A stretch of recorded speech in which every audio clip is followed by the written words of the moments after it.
다음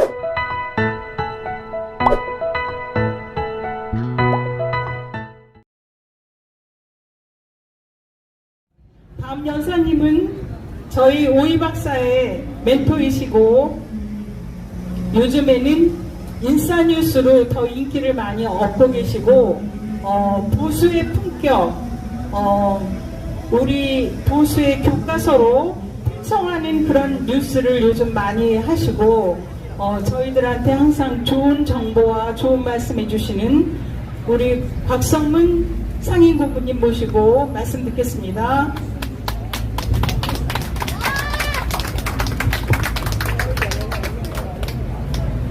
네, 안녕하십니까. 대구 동지여러분. 이번 주는 월요일이 광복절이자 제74주년 건국기념이 되었습니다. 일주일에 한 번 토요일에 하는 이 집회는, 그래서 저는 항상 이 한 주를 이렇게 회고하면서 정리해보는 그런 계기로 이렇게 말씀을 드리고 있습니다.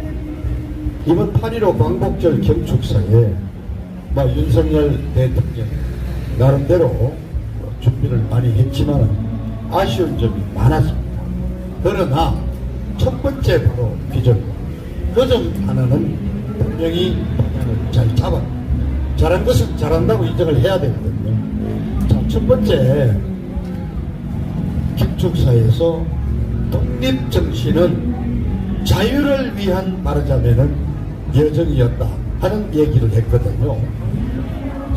3.1 만세운동, 바로 이은 상해 임시정부 수립, 여기서부터 시작된 독립운동과 독립정신은 이른바 지금 윤석열 정권이 가장 강조하고 있는 보편적 원칙, 자유, 민권, 그리고 뭡니까? 자, 이 보편적 원칙을 향한 노력이었다. 그렇게 해서 자유, 민주, 공화국을 이룬 것이다. 말하자면 독립의 정신이 전체주의 그런 나라를 원했던 것이 아니라고 분명히 말했습니다. 좀 더 명확하게 해줬으면 좋겠다. 말하자면 독립운동 정신은 대한민국에서 구현이 됐다.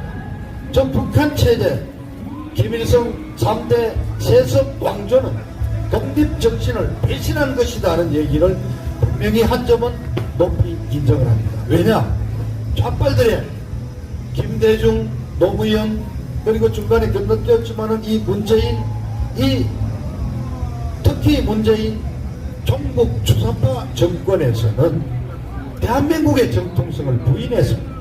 쟤네들은, 북한은 김일성의 30년대 후반 있었는지 없었는지 증명이 되지 않는 만주 항일 투쟁이 대한 독립의 말하자면 원인으로 규정을 하거든요.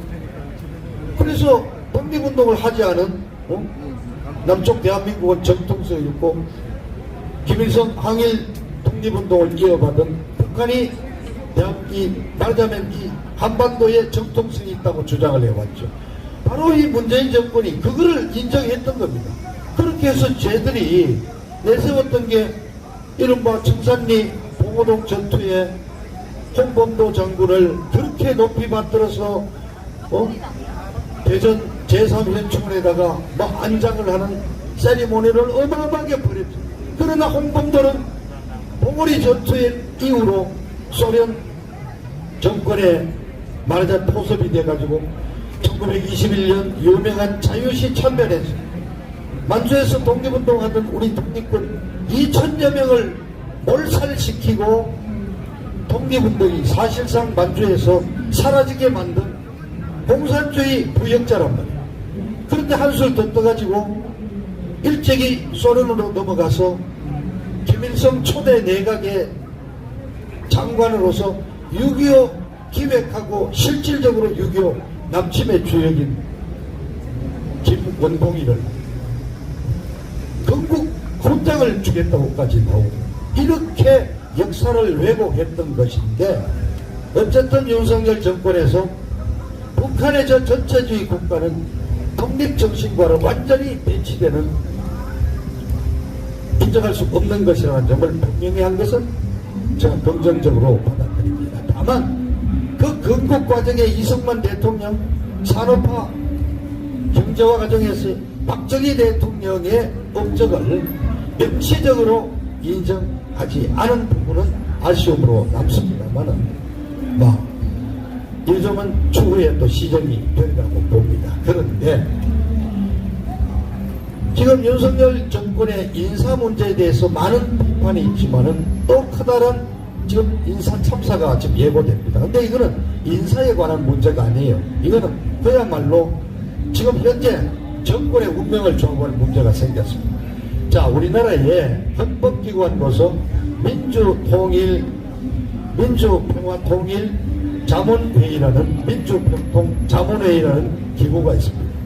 헌법 92조에 남북한 통일 및 평화 통일에 관한 정책을 수립하고 그 정책에 관해서 대통령에게 자문을 하도록 하는 헌법상 기구가 있습니다. 그래서 이분들은 선출직이 아니라 국가에서 위촉을 하는데 지금 우리 자치행정 마지막 단위 시, 구 전국에 250개 민주평통 지구가 있고요.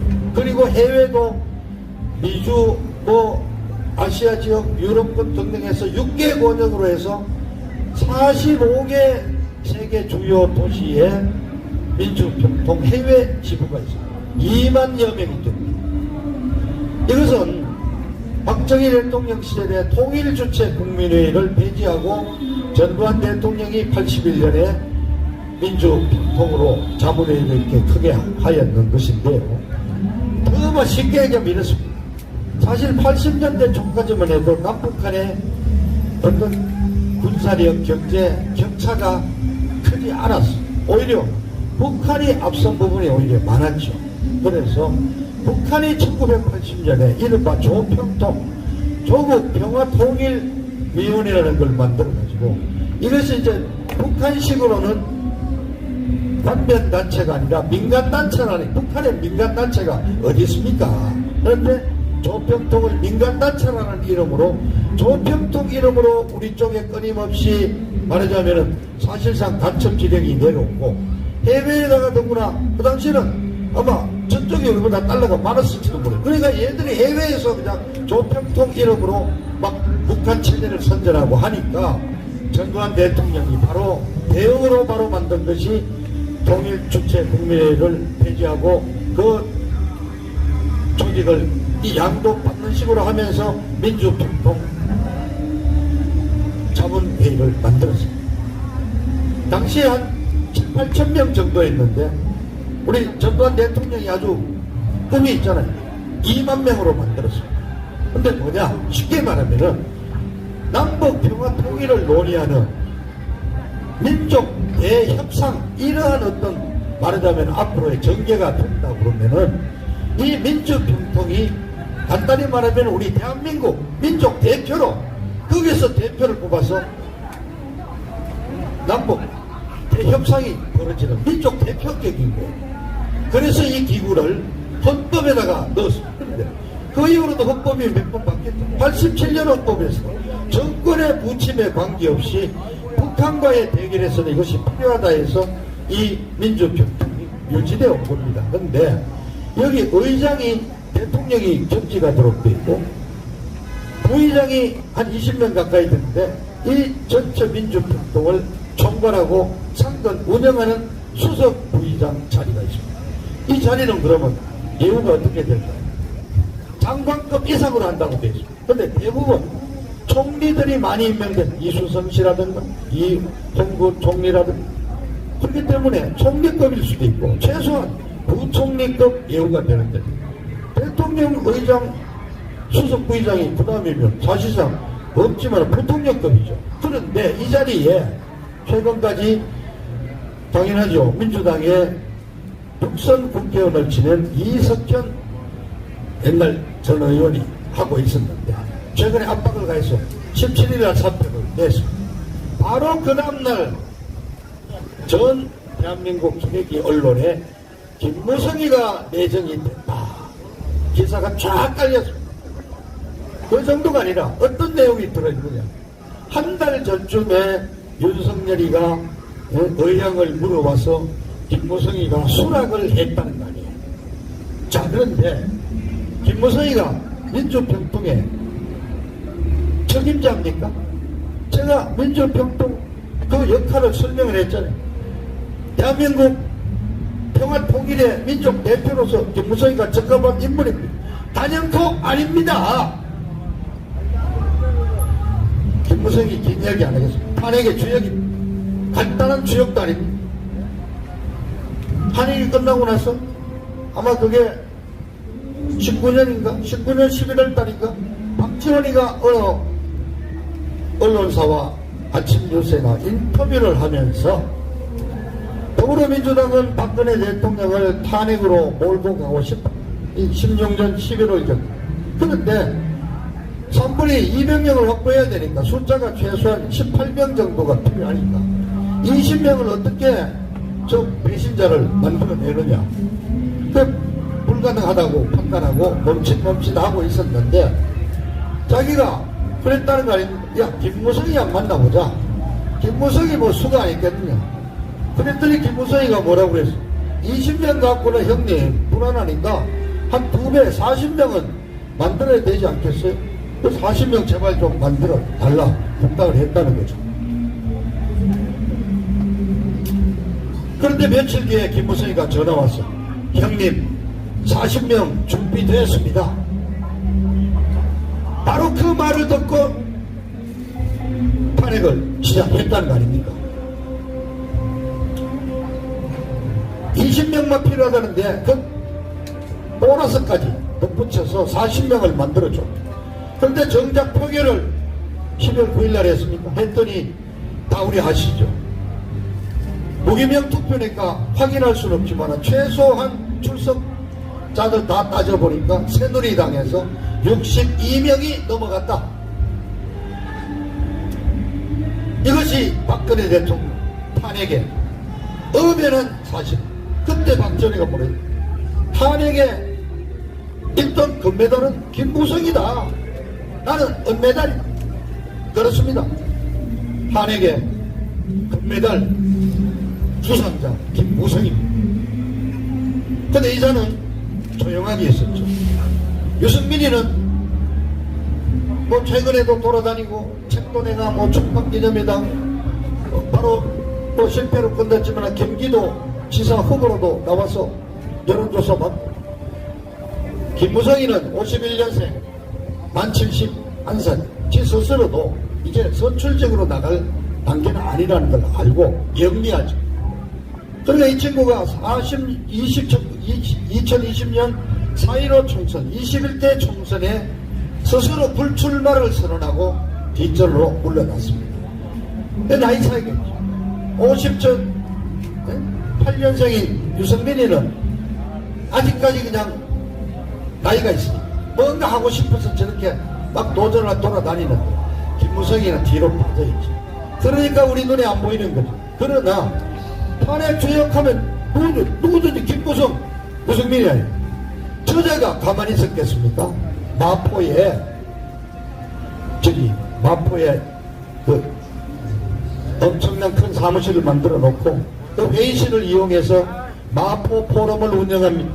거기에 여야 국회의원 누구는 40명이 들락거린다고 그러기도 하고 누구는 60명까지 온 적도 있다고 그러는데, 자, 지금 비대위원장 맡은 주호영이 마포 포럼 사회장, 그 다음날 비 오는 수해 현장 봉사활동 가가지고 야, 비가 내리면 사진 참 잘 나온다. 비 좀 왔다고 왔으면 좋겠다. 헛소리한 김성훈이라는 동두천 이놈 거기 아주 열성 행동 활동 대원입니다.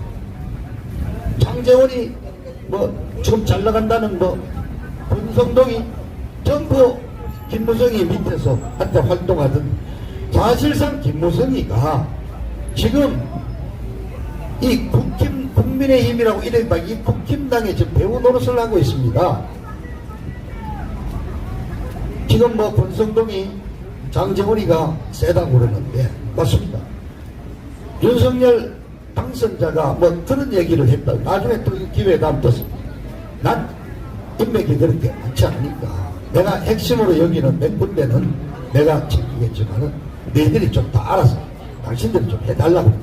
그래서 그냥 이들이 막 추천했단 말입니다. 그런데 실질적으로 사람을 정치권 붙어서 제일 많이 추천한 자가 장재원이래요. 그래서 저는 장재원이가 권성동이보다는 한 수 위고 실질적으로 장재원이다 하는데, 장재원이가 추천한 중에 하나가 바로 지금 용산 대통령실의 정무수석으로 이진복이라고 있는데, 이 부산 출신이죠. 재선이요. 근데 이준석이가 난리를 치고 국힘당 당이 그냥 개처반로 돌아가서 윤석열이 지지율 떨어뜨리는데 일조를 하고 있는데, 이 역할을 누가 해야 돼? 더구나 정치권에 단 하루도 몸담은 적이 없던 윤석열을 당과 연결시켜주는 역할이 이진복 정무수석이 나와야 되는데, 여러분 이름 단 한 번도 언론 지상이나 이름 들어본 적이 없잖아. 이진복이가 누구냐? 김무성이 직계 꼽고 놀고 있으니까 하나 추천해서 장재원이가 그렇습니다. 그런 뒷전에 물러나서 사라진 것 같지만은 사라지지 않았습니다. 아직도 국힘당의 상임 고문으로서 상당한 역할을 하고 있습니다. 그런 자가 이제 지금 내정이 됐다고 부릅니다. 어제 제가 맡고 있는 인사 뉴스를 통해서 아주 격렬하게 규탄을 하고 김무성이를 임명해서는 안 된다고 말씀드렸습니다. 자, 정말 윤석열 정권에 일단 성공이 흔들리잖아요. 앞서 아까 우리 어느 연사분 말씀에 만약 여기에서 무너지면은 정권 잡으려면 누구예요? 이재명이가 눈에 보이잖아요. 대안을 만들어 놓고 저놈들이 지금 탄핵을 막 세 번째로 지금 언급하면서 뭔가를 치고 있는 이 마당에 정말 윤석열 대통령이라도 저는 간곡히 호소하는 입장에서 말씀입니다. 김무성이를 데려와가지고 윤석열 정권의 이미지 쇄신에 도움이 되겠습니까? 저 때묻으니까 자기가 만들어낸 대통령을 탄핵시켜가지고 대한민국 법치를 무너뜨리고, 그리고 문재인이 좌파한테 대한민국을 5년 동안 갖다 바친 저 탄핵의 원흉을 민주평통 대통령 대신 자리에 앉히는 것이 윤석열 정권의 이미지에 도움이 되지 않는다. 그럼 왜 저자를 데리고 왔을까? 저는 강력한 어떤 세력으로부터의 추천이 있었을 거라고 믿습니다. 그것은 박근혜 대통령 탄핵을 사실은 엄모하고 바깥에서 지원하고 그 모든 어떤 교활한 트릭과 가짜 뉴스를 만들어내고 대통령을 쫓아낸 그 음모의 세력이죠. 혹자리를 뭐 세계적인 음모론에 붙여서 딥스테이트라고 그러기도 하는데, 하여튼 저는 제 짧은 안목으로는 대한민국의 건국때부터 뿌리 깊은 내각제주의자들, 호남의 한민당을 비롯해서 조중동 저 세력들, 기회만 했으면 내각제 권력 분산이라는 명목으로 내각제를 주장하는 세력들이 탄핵을 음모했다고 저는 주장합니다. 그 세력들이 작년에는 이준석이라는 천방지축 젊은 놈을 제1야당 대표로 만들어낸 세력들이라고 합니다. 그리고 또 문재인 정권의 검찰총장으로서 보수 타작 괴멸 작전의 핵심 하수인이었던 윤석열이를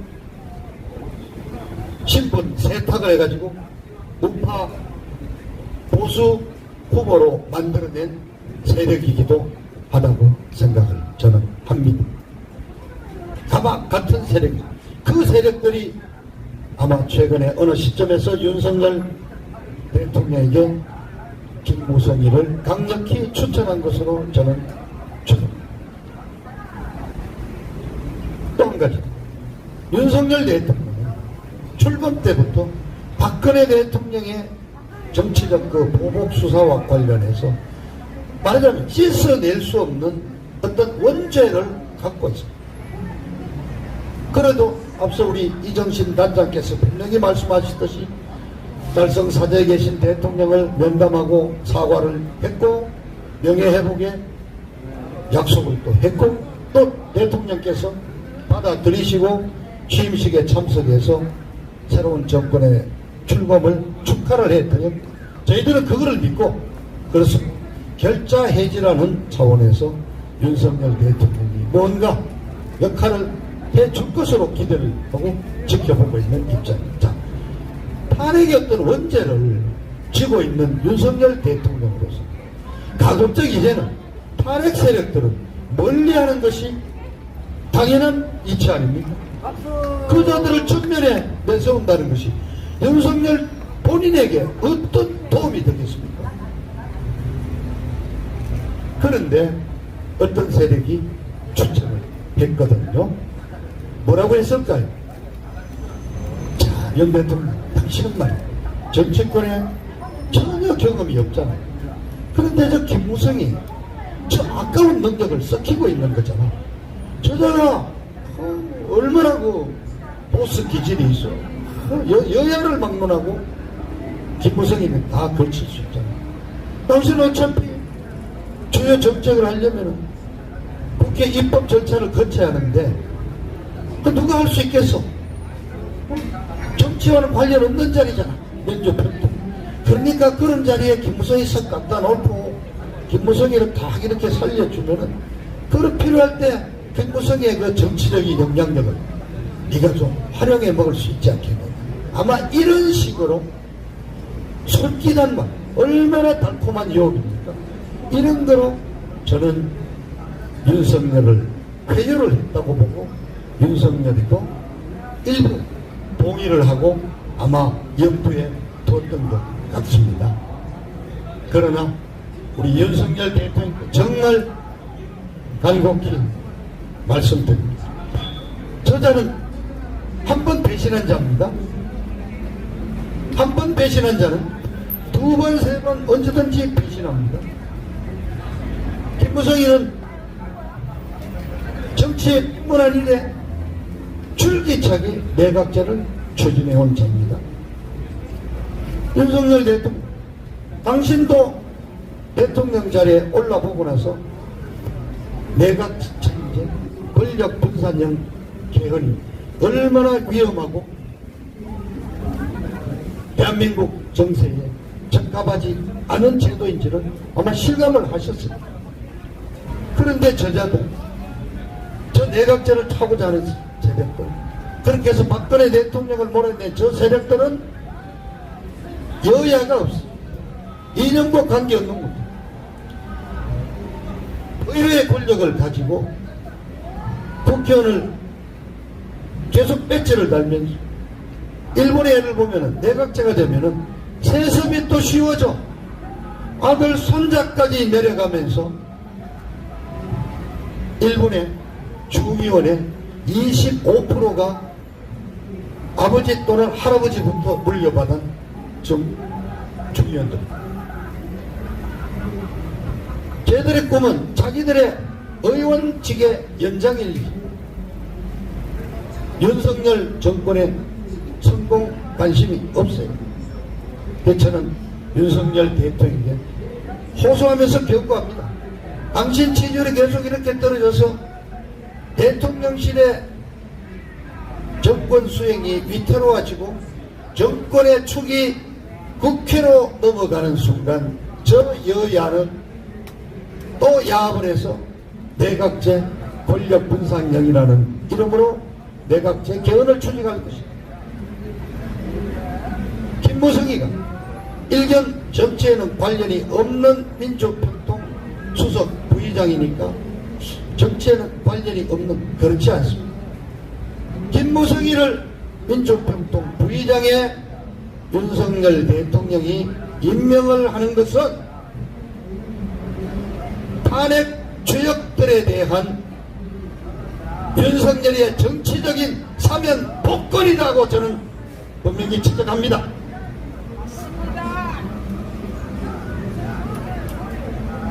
윤석열 대통령 탄핵 죄역들의 사면 복권을 해줘야 될 어떤 이유가 있습니까?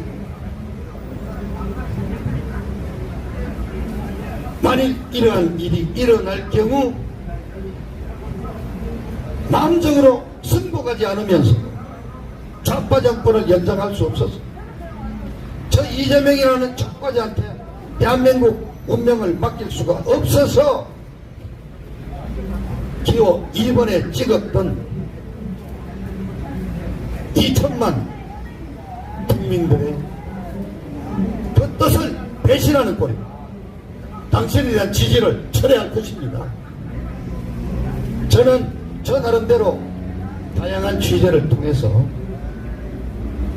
김무성이가 일방적으로 언론 플레이를 해가서 쫙 돌렸다고 알고 있고, 윤석열 대통령 본인은 여러 가지로 의견을 들으면서 아직도 고심을 하고 있는 중이라고 알고 있습니다. 더 이상 고민할 거 없습니다.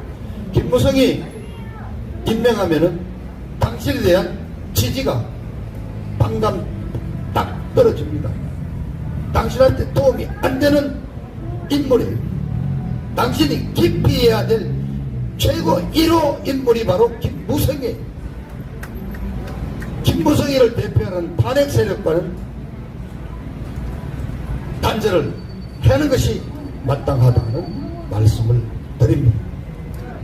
우리 애국동지들 주변에 두루 알리시고 손가락 운동을 해야죠. 손가락 치러도 김무성이 안 된다. 정말 열심히 운동을 해서 저 탄핵 원흉 김무성이의 정치적 부활을 결단코 막아낼 수 있기를 촉구합니다. 감사합니다.